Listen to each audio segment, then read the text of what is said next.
I have got some fascinating data about whether you should be using one of these, a 7-wood, or one of these, a hybrid, or maybe both. Let's get started.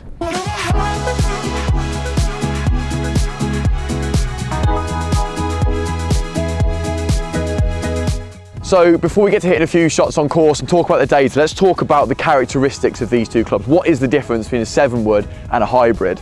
Let's talk about the 7-wood first, because that is sort of the main star of the show today.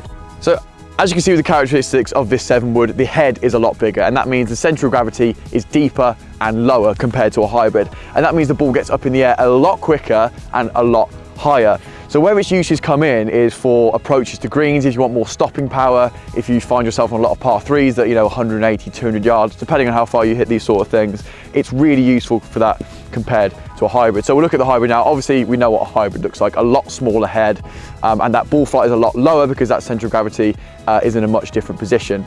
Another thing to note about hybrids, and whether you want a hybrid or a more lofted wood in the bag, is that a hybrid tend to have a bit more draw bias on them. They'll turn left to right for me as a left-hander, right to left if you're a right-hander, which is great for some, but some people want to shape the ball both ways, and that's where the control of a 7-wood, which is a lot easier to shape in both directions, comes into effect. So even though they might have the same stated loft on there and they say they're the same number, that dynamic loft impact is very different, and the characteristics are very different, which we'll come to talk about in just a second.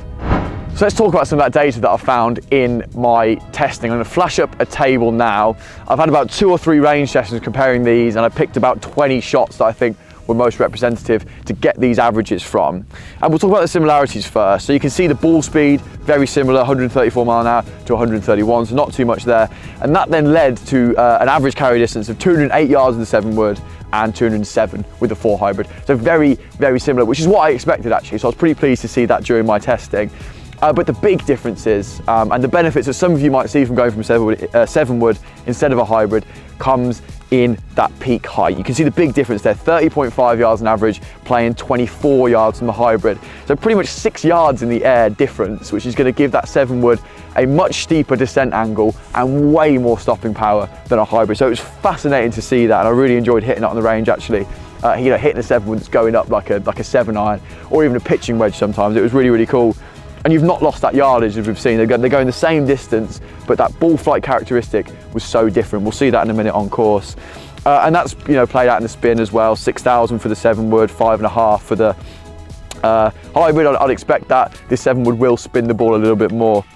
And then it comes down to that launch angle as well, 12.4 to 10.6. That 7-wood is naturally launching a little bit higher, all down to that centre of gravity. So this is what I expected during my testing. I was pretty happy to see these results. It's the kind of thing I wanted to see as well. Similar lofts, going similar distances, but with very, very different ball flight characteristics. So with all that data out of the way, let's get onto the course and see how these things act in the real world.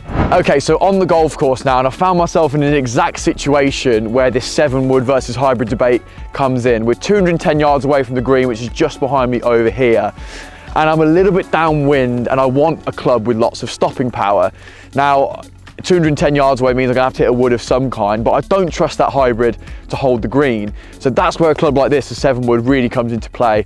Similar situations if you're on a long par 3 or approaching a par 5 of that sort of 200, 210 yard distance, a club like this gives you so much stopping power and a lot more control. So let's see the comparison between the two. I'm going to start with the 7-wood because that's the club I would go for if I was in this situation.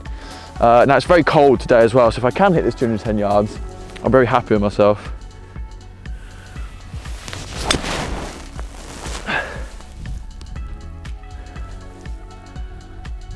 Okay, not bad there, a little bit drawy, but I think it had plenty of height on it to stop somewhere level with the pin, but a little bit to the right. Now let's compare that with the hybrid and see how much different that's going to be, because I can imagine it's going to be a lot lower ball flight running into that green with a little bit less stopping power.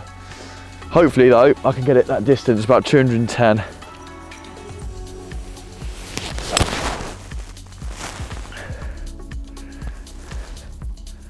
Same sort of thing there, a little bit hooky, but you can see from the Pro Tracer a lot lower ball flight from there. I can imagine that ball's scuttled on a little bit further. So let's head up to the green, see where those balls ended up, and I'll have some final concluding thoughts on the 7-wood versus hybrid debate. Okay, so up at the green, I think we've got a result here that really shows off the characteristics and the benefits of a 7-wood. So I'm stood here by my hybrid shot, which, as we saw, it was a bit toey, it was a bit hooky, but because of that and that lower ball flight, we've ended up back right at the green. Whereas you can see behind me here, the 7-wood, which was a similar-ish strike, a bit toey, definitely turned over, still had that higher ball flight and much more stopping power to leave me a much more attractive birdie putt on the green over there. So some final thoughts on these really. I love the 7-wood, it's been quite enjoyable to use. It offers you so much loft at address, it goes so high and still so far that I think it could deserve a place in my bag at some point. It's not great off tee, to be honest with you, because of that spin. You don't get much run. I'd rather use the hybrid, but it's a really interesting club and one I really think you should consider potentially putting in that end of your bag. You've seen the data, you've seen how it works on course, make the decision for yourselves. Now, I'd love to hear from you. Have you already got one of these in the bag, or are you thinking of putting one in? Let me know your experiences with this club. I would love to hear from you. But for now, from Prince's Golf Club, thank you very much for joining me. I'll see you next time.